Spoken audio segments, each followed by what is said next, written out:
Hello बच्चों, कैसे आप लोग आपके समझ में होंगे। आज मैं लेके आया हूँ जेसीईआरटी क्लास 6 का साइंस का चैप्टर 12 वस्त्र कैसे बने का सभी प्रश्न उत्तर। इससे पहले मैंने साइंस का 1 से लेकर के 11 चैप्टर तक का वीडियो ऑलरेडी डाल रखा है, साथ में अदर सब्जेक्ट का भी वीडियो ऑलरेडी डाल रखा है। नहीं देखें तो एक बार जाकर उसे जरूर चेकआउट कर लेना। मैं लिंक आई बटन और डिस्क्रिप्शन दोनों में दे दूंगा। और अगर चैनल पर नए हैं तो लाइक से सब्सक्राइब करके बेल आइकन को जरूर प्रेस कर देना, ताकि आने वाले हर नई वीडियो का नोटिफिकेशन सबसे पहले आपको ही मिले। तो चलिए शुरू करते हैं। तो सबसे पहले यहाँ शुरू होता है फिल इन द ब्लैंक्स में, जिसको थोड़ा सा बड़ा कर लेते हैं ताकि आपको क्लियर दिखे।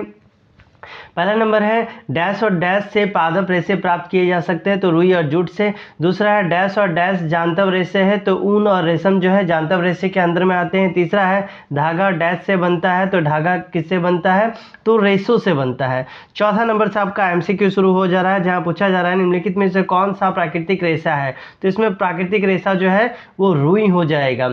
इसके बाद है 2 नंबर, जहाँ पूछा जा रहा है निम्नलिखित में से पादप रेशा कौन सा है, तो कपास जो है ये पादप रेशा कहलाता है। इसके बाद आते हैं 3 नंबर, जहां पूछा जा रहा है, यहां से आपका शुरू हो जा रहा है क्वेश्चन आंसर। तो 3 नंबर में है रुई तथा जूट पादप के किन भागों से प्राप्त होता है, तो उत्तर हो जाएगा रुई कपास के पौधे के फल से और जूट पटसन के पौधे के तने से प्राप्त होता है, जो आपको ध्यान में रखना है। इसके बाद आते हैं 4 नंबर। 4 नंबर में दिया है नारियल रेशा से बनने वाली वस्तुओं के नाम बताइए, तो उत्तर होगा नारियल रेशा से रस्सी, थैले बनाए जाते हैं और मशीनों से कपड़ा भी बनाया जाता है। आगे बढ़ने से पहले आपसे एक रिक्वेस्ट है, अभी तक अगर चैनल को लाइक नहीं किए हैं, सब्सक्राइब नहीं किए हैं, तो किस बात का देर है, जल्दी से उसको कीजिए और ज़्यादा से ज़्यादा अपने फ्रेंड को भी शेयर किया करिए, ताकि आपकी तरह उनको भी इसका फ़ायदा मिलता रहे। ठीक, चलिए 5 नंबर में आते हैं, जहाँ पर मैं पूछा जा रहा है कताई किसे कहते हैं, तो उत्तर हो जाएगा रेशा या तंतु से सूत या धागा तैयार करने की विधि को कताई कहते हैं। इस प्रक्रिया में रुई से एक पुंज से ऐंठते हैं, ऐसा करने से रेशे पास पास आ बन जाता है। ठीक है, पास पास बन जाता है।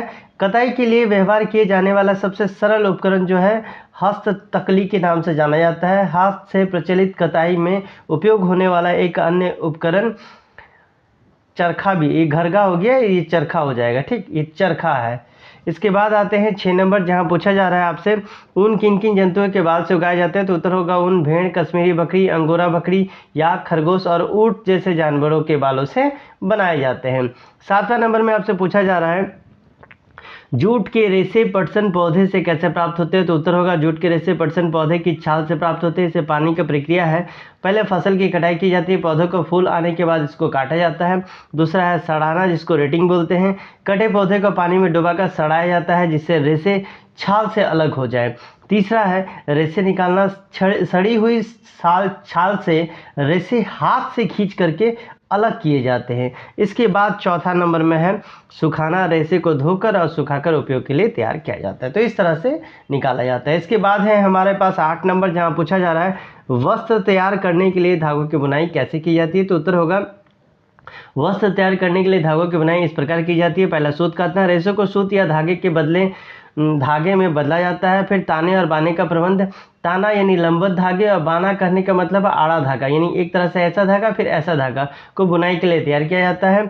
करघा पर बुनाई, ताने और बाने के धागों को करघे पर परस्पर गूंथा जाता है, मतलब एक दूसरे के साथ जैसे वो चोटी गूंथा जाता है ना, उस तरह से गूंथ लिया जाता है।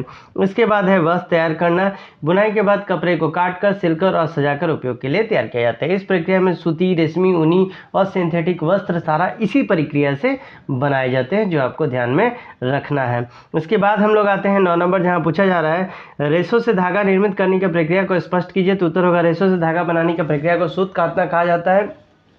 यह प्रक्रिया निम्न चरणों में पूरा होता है। पहला सफाई, कच्चे रेशों जैसे कपास, ऊन से गंदगी, बीज और अन्य शुद्धियाँ हटाई जाती है। दूसरा है संधान है, जहां रेशों को सीधा एवं समांतर करने के लिए मशीनों को हाथ से सुलझाया जाता है। तीसरा है खींचना, रेशों को लंबा एवं पतला किया जाता है ताकि उनको एक समान रूप से बनाया जा सके।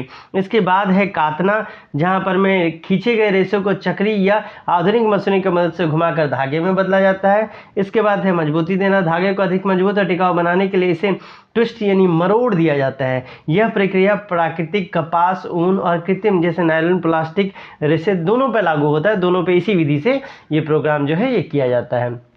इसके बाद हम लोग आते हैं 10 नंबर, जहाँ पूछा जा रहा है अंजू दर्जी से कुछ कपड़े के कतरन लेकर घर आई। उसने मोमबत्ती से इन्हें एक एक करके जलाकर परीक्षण किया। एक कतरन जलाने पर सिकुड़ रही थी जबकि दूसरी कतरन नहीं सिकुड़ रही थी। क्या आप इनकी सहायता से ये जानने में कर सकते हैं कि इनमें कौन सा सूती और कौन सा रेशम वस्त्र के कतरन है?